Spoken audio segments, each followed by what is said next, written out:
दोस्तों, किसी के भी मन की बातें जानने के लिए केवल 3 तरीके होते हैं, लेकिन इन तीनों तरीकों को समझना अति आवश्यक है। यदि आप इन तीनों तरीकों को समझ लेते हैं तो आपकी किसी के भी मन की बातें बड़ी आसानी से जान सकते हैं। बहुत समय पहले की बात है, एक छोटा सा गांव था।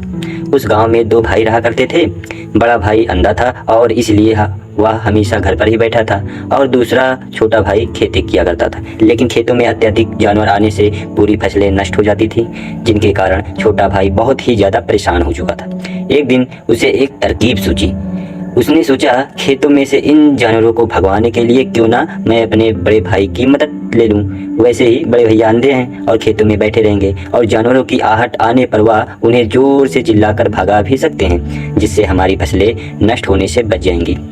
यह सब सोच विचार करने के बाद उसने अपने खेत में एक झोपड़ी तैयार की और अपने अंधे भाई को खेत में बैठा दिया। उनसे कहा, भैया, यदि कोई जानवर आहट आपको सुनाई दी और जोर जोर से चिल्लाने लगना। यह सुनकर वह जानवर यहाँ से भाग जाएंगे और हमारी फसलें नष्ट होने से बच जाएंगी। बड़ा भाई खुशी खुशी अपने छोटे भाई की बात को मान भी लेता है। वह उस दिन से खेत में ही रहना शुरू कर देता है। जब भी किसी जानवर की आहट उसे सुनाई देती थी तो वह जोर जोर से चिल्लाने लगता था, जिससे वह जानवर वहां से भाग जाता था। ऐसा करते करते कई दिन बीत चुके थे। तभी एक दिन उसके खेत में एक हिरन भागता हुआ आया और वह खेत की बाड़ को तोड़कर वहां से भाग गया। लेकिन उसे हिरन का पीछा करते हुए एक राजा भी उसके खेत में आ पहुंचा। तभी राजा की नज़र उसके अंधे पर पड़ती। राजा उस व्यक्ति से कहता है, देखो, मैं यह एक जानवर का पीछा करते हुए आया हूँ, क्या तुमने उस जानवर को देखा है? पर वह व्यक्ति कहता है, हे राजन, मैं तो अंधा हूँ, मैं भला किसी जानवर को कैसे देख सकता हूँ? लेकिन मैं आपको इतना जरूर बता सकता हूँ, जो जानवर मेरे खेतों से भाग गया है वह आपके लायक नहीं है।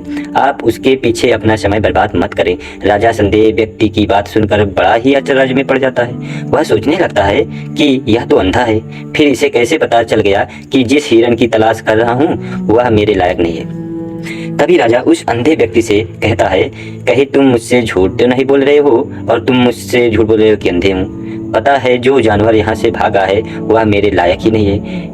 इस पर वह अंधा व्यक्ति कहता है कि हे राजन, जिसे आप एक हिरन समझ रहे हैं, असल में वह एक हिरन नहीं है, बल्कि एक मादा हिरन है और गर्भवती भी है। और जहाँ तक मुझे एक ज्ञात है, मैंने कभी किसी राजा को कभी गर्भवती हिरन को शिकार करते हुए नहीं सुना है, और इसी कारण मैं आपसे यह कह रहा हूँ कि यह हिरन आपके लायक नहीं है। आप उसके पीछे अपना समय व्यर्थ ना करें। यह सुनकर राजा और भी अचरज में पड़ गया कि अंधा आदमी कैसे जान सकता है कि वह हिरन गर्भवती है। राजा कुछ देर सोच विचार करने के बाद अपने सेनापतियों से कहता है, सेनापति जी, मुझे वह जानवर जिंदा चाहिए, क्योंकि मुझे यह पता करना है कि वह गर्भवती है या नहीं, क्योंकि यह अंधा आदमी बहुत ही विश्वास के साथ कह रहा है और मुझे इस बात की पुष्टि है। यदि वह हिरनी हुई और गर्भवती हुई तो वह हमारे शिकार के लायक नहीं है, क्योंकि हम तो एक हिरन का पीछा कर रहे हैं। इसलिए जाओ और पता करो क्या वह हिरन। सेनापति राजा से आज्ञा लेकर आगे की ओर चला गया, और कुछ देर बाद वह वापस लौटा तो वहां राजा से कहता है, हे राजन, इस अंधे आदमी ने आपसे जो भी बातें कही थी वह बिल्कुल सही थी। वह एक हिरनी ही है और वह गर्भवती भी है। यह सुनकर राजा आश्चर्यचकित पड़ गए और वह सोचने लगे, एक अंधा आदमी जो कभी देख नहीं सकता वह कैसे जान सकता है? आखिर इससे कैसे पता चल गया? ऐसे कई सारे प्रश्न राजा के मन में उमड़ने लगे। अब राजा ने ठान लिया कि मुझे इस बात की तह तक पहुंचना है। आखिर यह अंधा आदमी कैसे जान सकता है कि जानवर गर्भवती है? यह सोचकर राजा उस अंधे आदमी के पास जाता है और अंधे आदमी से कहता है, देखो, मैं यह तो नहीं जानता हूँ कि तुम सचमुच में अंधे हो या नहीं, लेकिन तुमसे एक बात जानने आया हूँ, क्या तुम मेरे प्रश्न के सही सही जवाब दोगे? इस पर वह अंधा व्यक्ति कहता है, हे राजन, आप जो भी कहें या जो भी पूछना चाहें आप पूछ सकते हैं, मैं आपको बिल्कुल सच सच जवाब दूंगा। इस पर राजा कहता है, देखो, एक तो तुम कहते हो कि तुम अंधे हो, और दूसरी तरफ तुमने यह बता दिया कि जिस जानवर का पीछा कर रहा हूँ वह एक हिरनी है और वह गर्भवती भी है। तुम्हें कैसे पता चल गया? तुम्हारे खेत में तो और भी जानवर आते होंगे, और भी तो जानवर यहाँ से गुजरते होंगे, फिर तुमने यह कैसे अंदाजा लगाया? तभी वह अंधा व्यक्ति राजा से कहता है, हे राजन, आप जिसका पीछा कर रहे थे, जब वह मेरे खेत में आई तो उसकी रफ्तार और उसके भागने की आहट मुझसे एहसास हो चुका है कि वह एक हिरनी है, और मेरे खेत की जो बाड़ है, जो जानवर को रोकने के लिए खेत के चारों तरफ बनी है, वह छोटी है बहुत, उसकी ऊंचाई ज़्यादा नहीं है। लेकिन वह जानवर इस बात को तोड़कर भागने, यदि वह इस बांस को छलांग लगाकर प्रयास करती तो इसके बच्चे को खतरा हो जाता, और इस बात से मैंने पता लगा लिया कि वह गर्भवती है। इस पर राजा के मन में एक और प्रश्न उठा। राजा ने कहा, तुम्हें कैसे पता चल गया कि वह एक हिरनी ही है, और दो भी जानवर और आते जाते होंगे? इस पर वह अंधा व्यक्ति कहता है, राजन, मैं पूरा दिन सुबह शाम यहीं पर ही बैठा रहता हूँ, और मेरे सुनने की शक्ति बहुत तेज है। मैं भाप सकता हूँ कि जानवर में मेरे कौन सा आया कौन सा नहीं आया, और मैं जोर जोर से चिल्लाता भी हूँ ताकि वह मेरे खेत से भाग जाए और मेरे खेत की फसलें नष्ट होने से बच जाए। राजा उस अंधे आदमी को यह जवाब सुनकर पूरी तरह से संतुष्ट हो चुका था। वह मन ही मन सोच रहा था, आदमी भले ही अंधा है, लेकिन तो यह तो बहुत ही ज्ञानी मालूम पड़ता है, इस आदमी से तो कुछ न कुछ काम तो निकालना चाहिए ही था। यह विचार के लिए राजा वहां से वापस अपने महल की ओर लौट जाता है। कुछ दिनों के बाद राजा अपने सेनापतियों को आदेश देता है कि जाओ और उस अंधे व्यक्ति को महल के अंदर लेकर आओ। सेनापति अपने राजा का आज्ञा का पालन करते हुए वह तुरंत ही अंधे आदमी के पास पहुंच जाता और अंधे व्यक्ति को महल की ओर ले जाने का प्रयास किया, और वह समझ चुका था कि राजा जरूर ही जरूर कुछ न कुछ काम करवाने के लिए मुसीबत में डाल भी सकता है काम। फिर भी वह सेनापति को बात मानते हुए सेनापति के साथ राजमहल पहुंचे। राजमहल पहुंचते ही राजा उस अंधे व्यक्ति से कहता है, आप तो बड़े ही ज्ञानी हैं, आपको किसी भी बात का पता आसानी से चला लेते हैं। आज मैंने आपको यहाँ इसलिए बुलाया है क्योंकि मैं अपने तो जानना चाहता हूँ कि मेरी पत्नी प्रतिव्रता है या नहीं। हे व्यक्ति, हे राजन, यह कैसा प्रश्न हुआ? इस पर राजा कहता है कि मैंने बिल्कुल उचित प्रश्न किया है, मुझे इस प्रश्न का उत्तर दीजिए। इस पर वह अंधा व्यक्ति कहता है, हे राजन, यह सारी बातें जानने दीजिए। आपकी शादी को इतने साल बीत चुके हैं और अब आप क्यों जानना चाहते हैं? आपके मन में ऐसे प्रश्न क्यों उठे? इस पर राजा जिद करते हुए कहता है, आपको मुझे इस प्रश्न का उत्तर जरूर देना होगा। यदि आप मुझे इस प्रश्न का उत्तर नहीं देंगे तो आपको मृत्युदंड दे दूंगा। और राजा के मुंह से यह सुनकर वह अंधा व्यक्ति कहता है, हे राजन, यदि आप इस प्रश्न का उत्तर जानना चाहते हैं तो इसके लिए आपको मेरा एक काम करना होगा। राजा कहता है, बोलो मुझे क्या काम करना होगा? इस पर वह कहता है, इसके लिए आपको अपनी पत्नी को मेरे साथ मेरे एक कमरे में अकेला छोड़ना होगा। और राजा तो बहुत ही पहले सुनते ही क्रोधित हुआ और कुछ देर बाद सोच विचार कर अंधे व्यक्ति की बात को मान लेता है और सेनापति को आदेश देता है, सेनापति जी, इस व्यक्ति को और मेरी पत्नी को एक कमरे में कुछ देर के लिए अकेला छोड़ दो। बिल्कुल सेनापति ऐसा ही करता है। अब राजा की पत्नी और वह आदमी एक कमरे में बंद हो चुके थे। तभी आदमी राजा की पत्नी कहता है, रानी, मैं आपको छूना चाहता हूँ। इस बात पर रानी अत्यधिक क्रोधित हो जाती है और अंधे व्यक्ति को पकड़ पकड़ कर पीटने लगती है, कभी हाथों से, कभी लातों से, कभी तो पटक पटक कर। इस तरह उसने अंधे व्यक्ति की बहुत ही पिटाई की। उसके बाद किसी तरह से वह अंधा व्यक्ति वहां से बाहर निकला और राजा के पास पहुंचता है और राजा से कहता है, हे राजन, आपकी पत्नी प्रतिव्रता नहीं है। यह बात सुनकर राजा अत्यधिक क्रोधित होता है और राजा अपनी तलवार म्यान से निकालकर सीधा अपनी पत्नी की ओर जाता है। क्रोधित होकर वह अपनी रानी से कहता है, रानी जी, आज मैं जो भी सवाल आपसे करने वाला हूँ उसका मुझे सच सच जवाब चाहिए, और आपने भी थोड़ा भी झूठा बोला तो आपका सिर धड़ से अलग कर दूंगा। आगे राजा कहता है, मुझे बताइए आप प्रतिव्रता हैं या नहीं? इस बार रानी कहती है, हे राजन, आप भले मुझे जान से मरवा दो, आज मैं सच बोलूंगी, प्रतिव्रता आज नहीं हूँ। आज राजा बहुत ही सुनकर बहुत ही दुखी और निराश हो जाता है। उस अंधे आदमी से जो भी कहा था वह बिल्कुल सच कहा था। यह बात सुनकर तुरंत ही राजा उस अंधे व्यक्ति के पास पहुंचता है और आकर अंधे व्यक्ति को कहता है, तुम्हें कैसे पता चला कि मेरी पत्नी प्रतिव्रता नहीं है? अंधा आदमी कहता है, हे राजन, बड़ी ही सीधी सी बात है, मैंने तो आपकी पत्नी से थोड़ा सा मैंने ये कहा कि आपको छूना है, आपकी पत्नी इतनी ज़्यादा क्रोधित होती, मुझे गुस्से से आकर लात घूसों से मुझे पीटने लगी, और भला भला किसी औरत किसी मर्द को कैसे छू सकती है? उन्होंने आओ ना देखा ना ताओ देखा, बतलात ही घूसे बरसना शुरू कर दी। एक प्रतिव्रता नारी कभी भी किसी पराये मर्द को नहीं छूती। जब मैंने उनसे छूने के लिए कहा था तो वह उस वक्त मना कर सकती है। उन्हें तो मुझे पीटना ही शुरू कर दिया। देखते ही देखते उन्होंने मेरे पूरे शरीर को छू लिया। आप ही बताइए, ऐसी स्त्री भला प्रतिव्रता कैसे हो सकती है?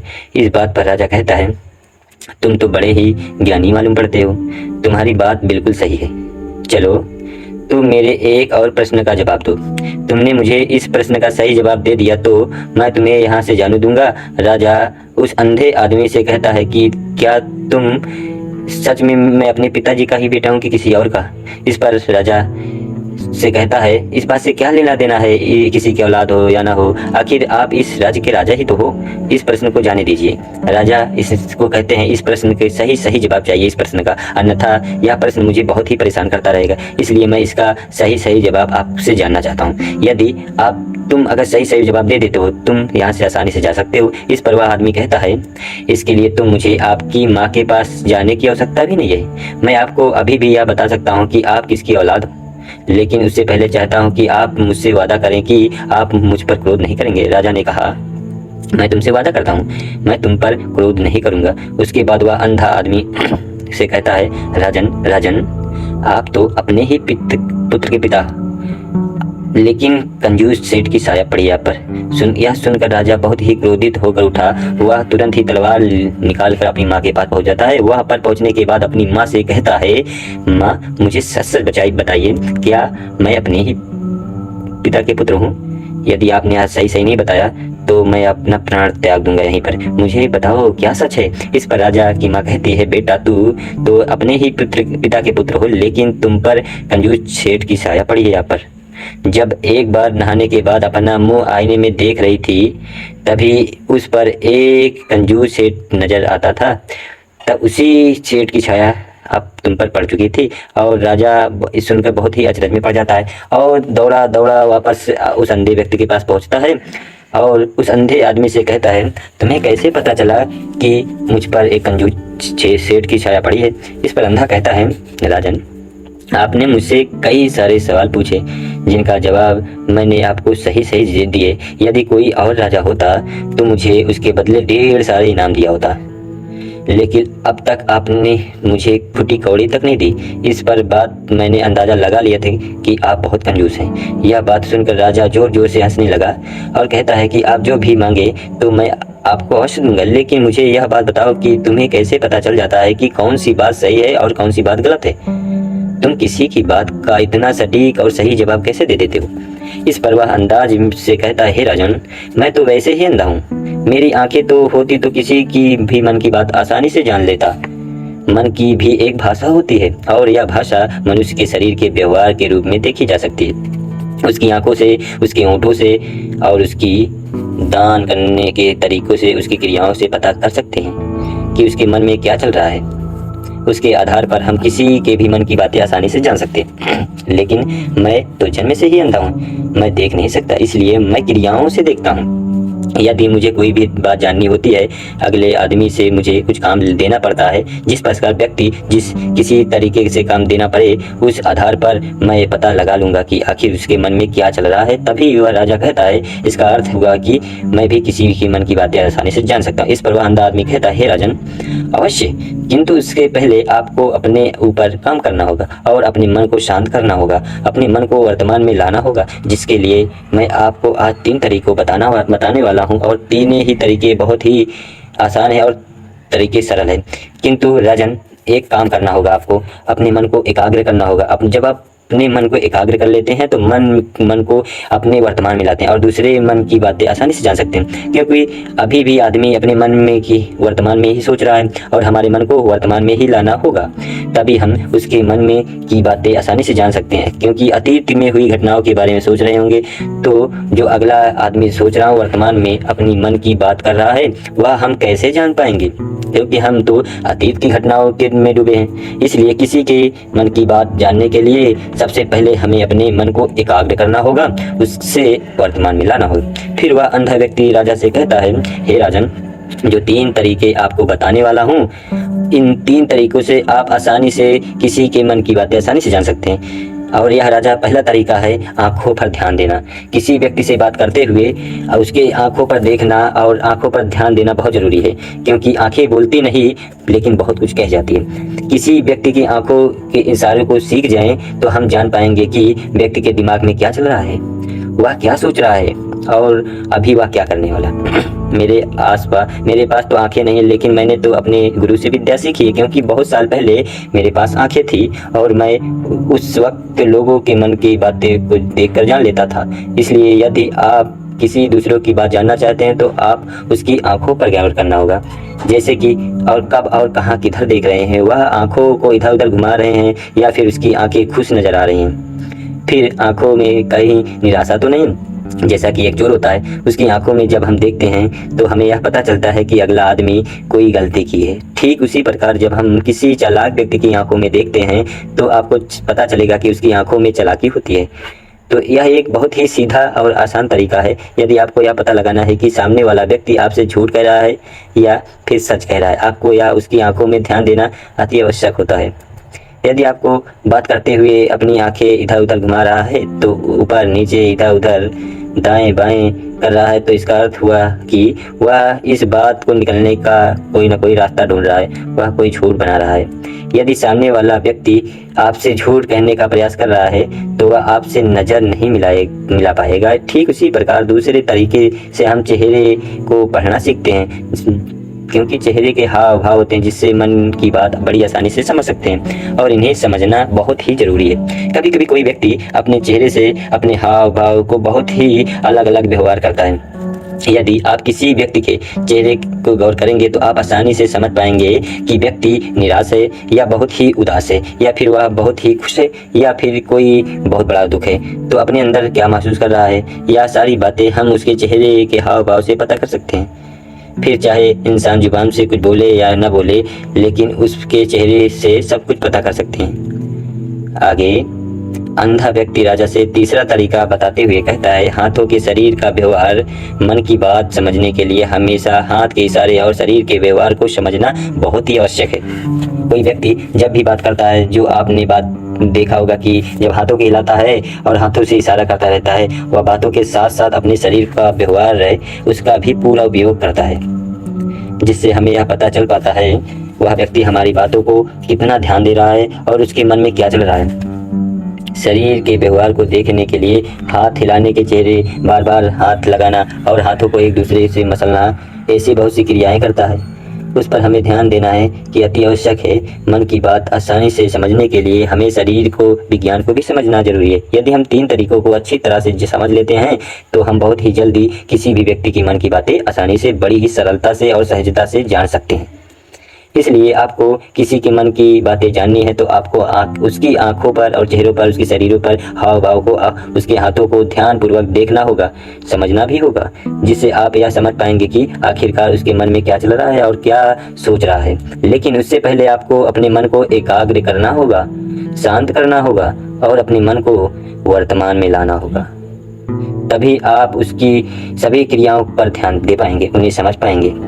आप यदि अतीत की घटनाओं में व्यस्त रहेंगे, भविष्य की योजनाओं में व्यस्त हैं, तो आप उस व्यक्ति का हाव भाव पर ध्यान कभी दे ही नहीं पाएंगे और न ही आप कभी भी समझ पाएंगे कि आखिरकार उसके व्यक्ति के मन में क्या चल रहा है और क्या सोच रहा है। और यह काम तो कोई भी कर सकता है। इस प्रकार की विद्या है जो मुझे एक गुरु ने सिखाई है। राजन, अगर आपको यह जानना है तो मेरे साथ आपको कुछ दिन रहकर आपको अभ्यास करना होगा। राजा तुरंत ही राजी हो जाता है और अंधे व्यक्ति को अपने राज्य का राजगुरु नियुक्त कर देता है और राजा खुद अंधे व्यक्ति का गुरु बन जाता है। दोस्तों, यह कहानी आपको कैसी लगी है? उम्मीद करता हूँ कि इस वीडियो से आपको बहुत ही कुछ अच्छा पता चला होगा। अगर नए हैं तो इस चैनल को सब्सक्राइब करना ना भूलें और अगली वीडियो मिलते हैं। Bye bye.